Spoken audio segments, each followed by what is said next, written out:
বাংলা বইয়ের টানে লেখক, পাঠক ও প্রকাশকের পদচারণায় মুখর হয়ে উঠেছে নিউ ইয়র্ক আন্তর্জাতিক বাংলা বইমেলা প্রাঙ্গণ। মেলার তৃতীয় দিন কবিতা পাঠ ও সমকালীন বাংলা সাহিত্য আলোচনা হয়েছে। প্রবাসে বাংলা ভাষাকে লালন করার আহ্বান জানিয়েছেন বিশিষ্টজনেরা। নিউ ইয়র্ক থেকে রাশিদ আহমেদের তথ্য ভিডিওচিত্রে আমিনা রহমান সুপ্তির রিপোর্ট। সাপ্তাহিক ছুটির দিন থাকায় বৃষ্টি উপেক্ষা করে জামাইকা পারফর্মিং আর্টস সেন্টারে বইমেলায় জড়ো হন লেখক, প্রকাশক ও পাঠক।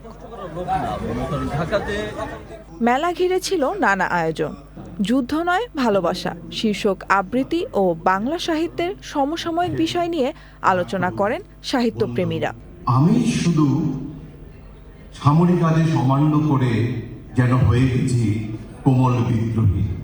বাংলা বর্ণমালার সাথে পরিচয় করিয়ে দিতে মেলায় প্রবাসী শিশুদের নিয়ে আসেন অভিভাবকরা। ওর জন্য আজকে কয়েকটা ছড়ার বই কিনেছি। তো এটা করার মেইন রিজনটা হচ্ছে যে যাতে ও আসলে একটু কাস্টম থাকে আমাদের কালচারের সম্পর্কে। এখানে আপনারা আসলে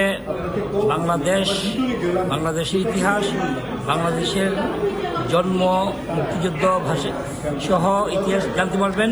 আসুন আমরা সকলে মিলে মুক্তিযুদ্ধের বাংলাদেশ, যেটিকে আমরা ধারণ করি, লালন করি সমস্ত রাজনীতির ঊর্ধ্বে। প্রায় সব ধরনের বাংলা বই রয়েছে স্টলগুলোতে। বিদেশের মাটিতে এমন আয়োজন প্রবাসীদের মধ্যে বন্ধন জোরালো করবে বলে মনে করেন প্রকাশকরা। ডিজিটাল সময়ে, এআই এর সময়ে, যেখানে মানুষজন বিভিন্নভাবে বই বিমুখ, এই সময় তাহলে আমরা বইয়ের প্রতি কিভাবে আকর্ষণ করা যায় মানুষকে, সেই চিন্তাটা এই বইমেলা কমিটি তারা করছে। বিশ্বজুড়ে বিভিন্ন কবি, সাহিত্যিক এবং সাহিত্যপ্রেমী মানুষের একটা বিশাল মিলন মেলায় পরিণত হয়।